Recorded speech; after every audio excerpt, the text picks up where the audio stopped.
点热水暖的还是什么的，就暖回来了，它就好了。就是反正我觉得。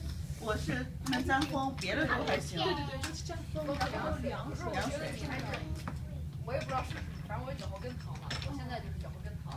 上一天帮我们老做实验嘛，睡一觉醒来都醒不过来，脚后跟疼，还是脚后跟疼。那老站着了。